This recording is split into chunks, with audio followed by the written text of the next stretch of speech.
মাসুদ রানা কালিয়াকৈর, উনি বলেছেন হুজুর পাক সাল্লাল্লাহু আলাইহি সাল্লাম একজন, অন্যান্য ইমামকে হুজুর বলে কেন?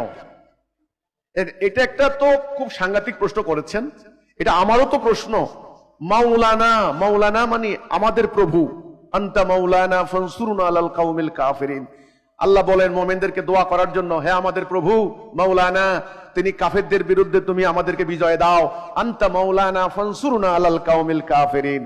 তাইলে কোন মানুষকে কি আমরা মাওলানা বলতে পারি? গাউসুল আজম মানে হলো বড় উদ্ধারকর্তা, কোন মানুষকে কি বড় উদ্ধারকর্তা বলা যায়? কিন্তু আপনারা বলছেন তো গাউসুল আজম হযরত বড় পীর সাহেব আব্দুল কাদের জিলানী রহমাতুল্লাহ আলাইহি, ওই যে গাউসুল আজম বড় মসজিদ, তো এগুলি তো হচ্ছে, ব্যবহারিক দিক থেকে এগুলি হচ্ছে। তো আসলে সত্যিকার অর্থে হুজুর যেটা বলা হয়, হুজুর অতি সম্মানিত, ইজ্জত দেওয়ালা যে টাইটেলটা, আমি মনে করি আপনার সাথে আমি একমত, আমাদের নবী করিম সাল্লাল্লাহু আলাইহি সাল্লামই একমাত্র আমাদের হুজুর। এই ছাড়া অন্য কাউকে হুজুর সাব্যস্ত করার মতো আসলে এতখানি সম্মান বা এতখানি ইজ্জত আমি অন্তত পার্সোনালি মনে করি না। এখন এগুলি তো টাইটেল ধারণ করছেন, আরেকটা টাইটেল করেন মাওলানা, আল্লামা। দেখেন আল্লামা কথাটার অর্থ হলো হাই স্কলার ইংরেজিতে। আল্লাহ আলেমুল গায়েব, আল্লাহ হচ্ছেন আল্লামা। ওরে বাপরে বাপ, সর্বজান্তা সর্বজ্ঞানী আল্লামা। এই অমুক মাহফিলে করে একটা মাদ্রাসার ধরেন একটা কিতাব কিছু পড়ছেন, মুফতি টাইটেল, ওনার নাম দিয়ে দিয়েছে আল্লামা। আল্লামা হাই স্কলার, মহাজ্ঞানী। আরে ভাই, মহাজ্ঞানী তো আল্লাহ।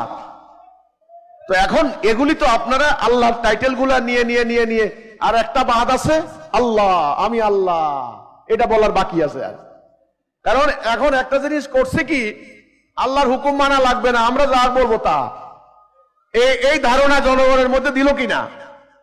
রব মানে নিছে জনগণ, আল্লাহকে রব মানে না, এখন রব মানে এদেরকে। এটা নিয়েও কিন্তু হাদিস আছে, কোরআন আয়াত আছে, এরা এদের রবাই সাদ্দুসাই এদেরকে রব বলে সাব্যস্ত করেছে।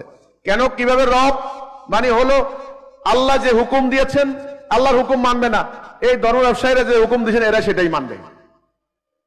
তো এই ধরনের ভাই দুঃখজনক, দুর্ভাগ্যজনক সংস্কৃতি আমাদের সমাজে চালু আছে। আমরা আশা করব এগুলি যত মানে এখন থেকে সংস্কারের চিন্তা করতে হবে। খালি রাষ্ট্র সংস্কার করলে তো হবে না, ধর্মের ভিতরে কত অধর্ম ঢুকছে, এটা সংস্কার করবে কে? কে সংস্কার করবে এগুলি?